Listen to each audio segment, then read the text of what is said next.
Sir, Iran ಈ oil ನಿಕ್ಷೇಪಗಳೇನು ಕಂಡು ಬಂದವು ಅಥವಾ ಪತ್ತೆ ಆದವು, ಆಗ ತೆಗೆದುಕೊಂಡಿದ್ದು ಒಂದು ನಿರ್ಧಾರ ಇವತ್ತಿನ ಇರಾನ್ ಪರಿಸ್ಥಿತಿಗೆ ಕಾರಣ ಆಯ್ತಾ?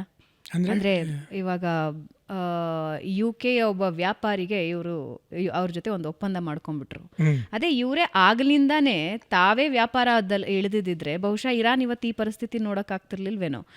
ಬೇರೆ ದೇಶಗಳು ಮಾಡ್ಕೊಂಡು ಬುದ್ಧಿವಂತಿಕೆ ಇರಾನ್ ಮಾಡ್ಕೊಳ್ಳಿಲ್ಲ ಆಗ. ಯಾಕಂದರೆ ಅಷ್ಟೊತ್ತಿಗೆ ಈಗಾಗಲೇ ಅವರ ಒಂದು ನಡವಳಿಕೆಯಿಂದ, ಅವರ ಒಂದು ಐಡಿಯಾಲಜಿಯಿಂದ, ಅವರ ರ್ಯಾಡಿಕಲೈಸ್ಡ್ ಮೈಂಡ್ಸೆಟ್ಟಿಂದ ಐಸೋಲೇಟ್ ಆಗಿಬಿಟ್ಟಿತ್ತು even among the Muslim nations. ಅವರೇನೇ 52 ಮುಸ್ಲಿಂ ನೇಷನ್ ಇದ್ದಾವೆ, ನಾವೆಲ್ಲ ಒಂದು ಅಂತ ಹೇಳ್ಕೊಳ್ತಾರೆ, ಉಮ್ಮಾ ಅಂತ ಕರೀತಾರೆ. ಉಮ್ಮಾ is collection of all Islam. So ಅದು ವರ್ಕೌಟ್ ಆಗಲಿಲ್ಲ. ಅಷ್ಟೊತ್ತಿಗೆ ಅಮೆರಿಕದ ಸ್ಯಾಂಕ್ಷನ್ನು ಬಂದಮೇಲೆ ಯಾರು ಯಾಕೆ ಸುಮ್ಮನೆ ಅಮೆರಿಕದ ಹಾಗೆತನ ಕಟ್ಕೋಬೇಕು ಅಂತೇಳಿ. ಆಮೇಲೆ ಇವರು ನೋಡಿ, ಈ ಕುತಂತ್ರಿ ಅಮೆರಿಕ ಏನು ಮಾಡ್ತು, ಈ UAE, Saudi Arabia, Bahrain, Kuwait ಅವರಿಗೆಲ್ಲ ಹೇಳಿದರು, ನಾವು ನಿಮಗೆ ರಕ್ಷಣಾ ಕೊಡ್ತೀವಿ, ನೀವು ರಕ್ಷಣಾ ವೆಚ್ಚ ಏನು ಮಾಡಬಾರ್ದು, you trade oil in dollars, correct, petrodollars. So ಆವಾಗ America, because the demand for dollar was so much, they printed ಹಗಲು ರಾತ್ರಿ ಪ್ರಿಂಟ್ ಮಾಡಿ ದೇಶಗಳಿಗೆಲ್ಲ ಹಂಚಿಬಿಟ್ರು. ನಮಗೂ ನಿರ್ವಾಹಕಿಲ್ಲ, ನಾವು ತಗೋಬೇಕು ಪೆಟ್ರೋ ಡಾಲರ್. ಈಗ ಟ್ರಂಪ್ಗೆ ಯಾಕೆ ಇಷ್ಟು ಇದು ಆಗ್ತಿದ್ದಾನೆ ಸೆಕೆಂಡ್ ಟರ್ಮಲ್ಲಿ, he is very afraid of BRICS. Iran is also member of the this thing, BRICS currency to neutralise petrodollar ಅಂತ ಮಾತುಕತೆ ನಡೀತಾ ಇದೆ. ಅದೆಷ್ಟು ಸೀರಿಯಸ್ ಆಗಿ ನಡೀತಾ ಇದೆಯೋ ಗೊತ್ತಿಲ್ಲ. ಈಗ ನೋಡಿ, ಹಾರ್ಮೋಸ್ ಜಲಸಂಧಿ ಭಾರತಕ್ಕೇನೋ ಒಂದಿಷ್ಟು ಕನ್ಸೆಷನ್ ತೋರಿಸಿ ಒಂದೊಂದೇ ಬಿಡ್ತಾ ಇದ್ದಾರೆ. ಇನ್ನು ಉಳಿದ ಹಡಗುಗಳು 2 ಮಿಲಿಯನ್ ಚೈನೀಸ್ ಕರೆನ್ಸಿ ಕೊಡಬೇಕು, toll to get out. 2 million. Why Chinese currency? It is a message to send across to ಈ ಟ್ರಂಪ್. ಮೊದಲೇ is like A monkey on A hot tin roof. So ಇದು ಇಂಪ್ಲಿಮೆಂಟ್ ಆಗಿದೆಯೋ ಅಲ್ಲೋ ಗೊತ್ತಿಲ್ಲ. But ಒಂದು ವೇಳೆ ವ್ಯವಹಾರದಲ್ಲಿ ಡಾಲರ್ ಮೌಲ್ಯ ಕುಸಿದ್ರೆ ಅಥವಾ ಡಾಲರ್ನ ಏನು ಹಿಡ್ತಾ ಇದೆ ಕುಸಿದ್ರೆ ಏನಿರುತ್ತೆ ಸರ್? ಅಂದರೆ ವಿಶ್ವ ವ್ಯಾಪಾರ ಹೆಂಗೆ ಬದಲಾಗತ್ತೆ? ತುಂಬ ದೊಡ್ಡ ಮಟ್ಟದ ಬದಲಾವಣೆ ಬರುತ್ತೆ. ಆ್ಯಂಡ್ ಇವಾಗ ಸಾಮಾನ್ಯ ಜನರಿಗೆ ಅರ್ಥ ಮಾಡ್ಕೋಬೇಕು ಅಂತ ಹೇಳಿದ್ರೆ, ಇವಾಗ ದೊಡ್ಡ ಮಟ್ಟದ ಟ್ರೇಡ್ಗಳು, ವ್ಯಾಪಾರಗಳೇನು ನಡೀತಾ ಇವೆ ಅವು ಡಾಲರ್ ರೂಪದಲ್ಲೇ ನಡೀತಾ ಇವೆ. ಈಗ ನೀವು ಸರಕು ಕೊಡ್ತೀರಿ, ನಾವು ನಿಮಗೆ ಡಾಲರ್ ಕೊಡ್ತೀವಿ ಅಂತ. ಇದರ ಇಫೆಕ್ಟ್ ಅಂದರೆ US ಅದನ್ನು ಕಂಟ್ರೋಲ್ ಮಾಡ್ತಾ ಇದೆ, ನೀವು ಡಾಲರಲ್ಲೇ ವ್ಯವಹರಿಸಬೇಕು ಅಂತ. US ಮಾತು ಯಾರು ಕೇಳಲಿಲ್ಲ, ಅವರಿಗೆ ನಿರ್ಬಂಧ, ಅಧಿಕ ಸುಂಕ, ಇಂಥದ್ದನ್ನೆಲ್ಲ ಟ್ರಿಕ್ಸನ್ನ ಮೊದಲಿಂದಾನು ಬಳಸ್ತಾ ಇದೆ, ಈಗಿಂದಾನು ಬಳಸ್ತಾ ಇದೆ. ಬಟ್ ಇವಾಗ ನೀವು ಬ್ರಿಕ್ಸ್ ಹೇಳಿದಾಗೆ ಬ್ರಿಕ್ಸ್ ಕರೆನ್ಸಿ ಹೊರಗೆ ಬಂತು, ಚೈನಾ ಕರೆನ್ಸಿಗೆ ಇಂಪಾರ್ಟೆನ್ಸ್ ಸಿಕ್ತು. ಇದು ಯಾವ ರೀತಿ ವಿಶ್ವ ವ್ಯಾಪಾರದಲ್ಲಿ ಬದಲಾವಣೆ ತರಬಹುದು? Definitely not good for America, ಹೌದು, ಬಟ್ ವಿಶ್ವ ವ್ಯಾಪಾರದ ದೃಷ್ಟಿಯಲ್ಲಿ ನೋಡಿದ್ರೆ ಈಗ ನೋಡಿ, it is not good for India also. Not good for India also. ಯಾಕಂದರೆ we are the leading this thing in BRICS. But Chinese yuan ಒಪ್ಕೋಬೇಕಾ ನಾವು, ಅಥವಾ we should have a separate BRICS currency, not currency of ಬೇರೆ ಯಾವ ದೇಶದ್ದು rupee ಬೇಡ, yuan ಬೇಡ, ಅಥವಾ riyal ಬೇಡ, ಏನು ಬೇಡ, ಯಾವ ದೇಶದ್ದು ಕರೆನ್ಸಿ ಬೇಡ, ಸಪ್ರೇಟ್ ಕರೆನ್ಸಿ ಮಾಡಬೇಕು. ಕೆಲವರು ವಿಶೇಷ ತಜ್ಞರು ಹೇಳ್ತಾರೆ ಆಗುತ್ತೆ ಇದು ಕೆಲವು ವರ್ಷಗಳಲ್ಲಿ. ಪ್ರಾಕ್ಟಿಕಲಿ ಹೆಂಗೆ ಸಾಧ್ಯ sir? Why would they agree for the common currency? ಡಾಲರ್ನ ನಾವು ಬೇಡ ಅಂದಮೇಲೆ ಬ್ರಿಕ್ಸ್ ಕರೆನ್ಸಿನ ವೈ ವುಡ್ ವಿ ಅಗ್ರಿ ಅಂತ ಅದೊಂದು ಸ್ವಾಮ್ಯತೆ ಶುರು ಆಗ್ಬಿಡುತ್ತಲ್ಲ.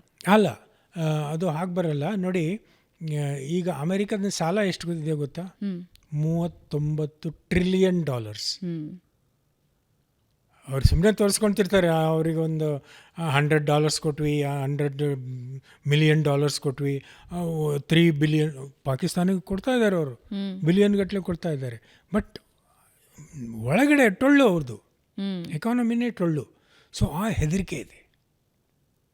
ಈಗ ಡಿ-ಡಾಲರೈಸೇಷನ್ ಯಾವಾಗ ಆಗುತ್ತೆ? ಆಗ್ಬೋದು, ಕೆಲವು ವರ್ಷಗಳಲ್ಲಿ ಆಗ್ಬೋದು. ಕೆಲವು ಆರ್ಥಿಕ ವಿಶೇಷ ತಜ್ಞರು ಅದರಲ್ಲಿ ಒಡಗೂಡಿಸ್ಕೊಂಡಿದ್ದಾರೆ. ಬಟ್ ನನಗನ್ಸೋದು ಮುಂದೆ ಆಗುವ ಈ ಅನಾಹುತ ತಪ್ಪಿಸೋಕ್ಕೆ ಅಂಥೇಳಿ ಟ್ರಂಪ್ ಮಾಡ್ತಿರೋ ಕೆಲವು ನಾಟಕಗಳಲ್ಲಿ ಇದು ಒಂದು ನಾಟಕ. ಡಾಲರ್ ಮೇಲಿನ ಹಿಡ್ತಾ ಹೋಗದೆ ಇರಲಿ. ಹೋಗದೇ ಇರಲಿ ಅಂತ. ಯಾಕಂದರೆ ಇವರು ಆಗಲೇ ಇವ್ರನ್ನ ಬಳಸ್ಕೊಂಡ್ಬಿಟ್ಟಿದ್ದಾರೆ. UAE, Saudi, Qatar, Kuwait, Bahrain. So ಇವರ ಹಿಡ್ತನ ಇಟ್ಕೊಂಡೇ ಇರಬೇಕು. ಬಟ್ ಇರ್ತಾರೋ ಇಲ್ವೋ ಗೊತ್ತಿಲ್ಲ. ಈಗಿನ ಪರಿಸ್ಥಿತಿ ನೋಡಿದರೆ they may have Arab NATO. ಗೊತ್ತಾಯ್ತಲ್ಲ, ಟ್ರಂಪ್ ನಿಮಗೆ ರಕ್ಷಣೆ ಕೊಡ್ತೀನಿ ಅಂದು 20 ವರ್ಷ ಆಯಿತು. ಬಟ್ ಬಾಂಬ್ ಹಾಕಿದಾಗ ಏನೂ ರಕ್ಷಣೆ ಇಲ್ಲ. Instead they are only killing the American planes. So friendly fight. Friendly fire. Friendly fire. So ಅವರು ದುಡ್ಡಿದೆ ಅವ್ರ ಹತ್ರ. They are rich people. So if they have the resolve to break away from US, not just Trump, just break away from US, have our own NATO style cooperation. Sir, future of US ಹೆಂಗೆ ನೋಡ್ತೀರಿ? ನಾ 2 ಉದಾಹರಣೆಗಳನ್ನು ನಿಮಗೆ ಕೊಡ್ತಾ ಇದ್ದೀನಿ. ಒಂದು, Indiana control ಮಾಡೋ ಪ್ರಯತ್ನ ಆಗಿತ್ತು, ಸುಂಕಗಳನ್ನು ಜಾಸ್ತಿ ಹಾಕಿ ಬಟ್ ಇಟ್ ಡಿಂಟ್ ವರ್ಕ್.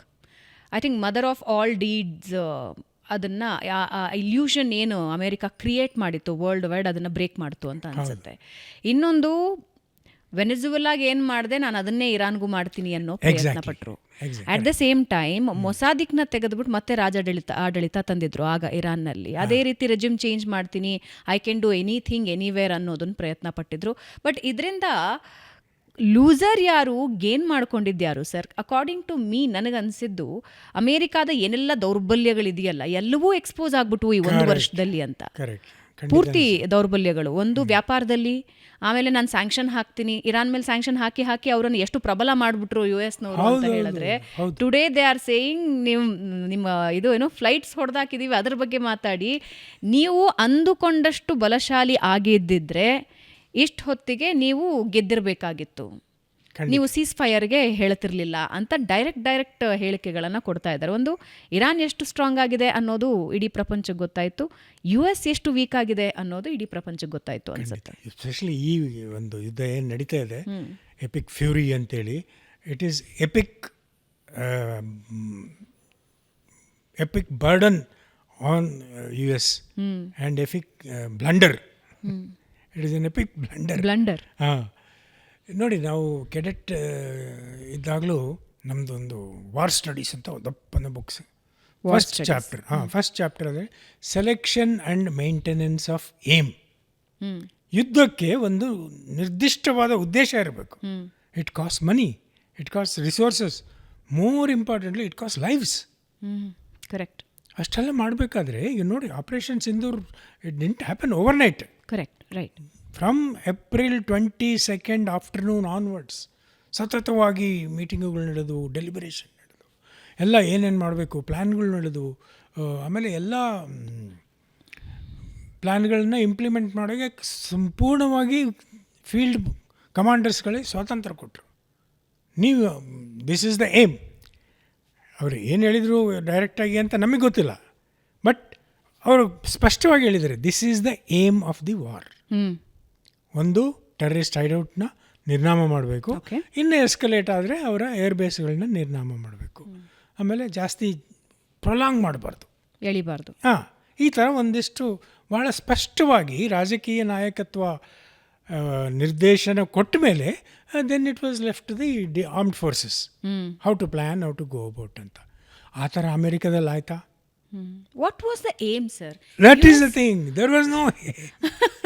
ಅವ್ರು ಹೇಳ್ಕೊಳೋಕ್ಕೆ, ಒಂದು, we will take over the nuclear asset, ಇನ್ನೊಂದು, we will do regime change, ಇನ್ನೊಂದು, ಇದರ ಈ ಒಂದು ಅಸ್ಪಷ್ಟವಾದ ಏನೇನು ಏಮ್ ಆಫ್ ದ ವಾರ್ ಇತ್ತಲ್ಲ, basically it meant to take over the oil.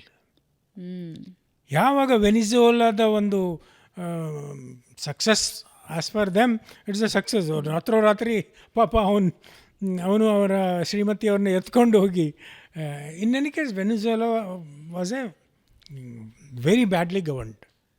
ಅಂಥ ಶ್ರೀಮಂತ ದೇಶ ಈ ಉಚಿತ ಗ್ಯಾರಂಟಿ ಕೊಟ್ಟು ಆ ಜನಗಳು ಸೋಮಾರಿಗಳಾಗ್ಬಿಟ್ಟು, ಒಂದು ಲಾಫ್ ಬ್ರೆಡ್ಡಿಗೆ ₹1,000 ಕೊಡಬೇಕು ಅವ್ರ ಕರೆನ್ಸಿ.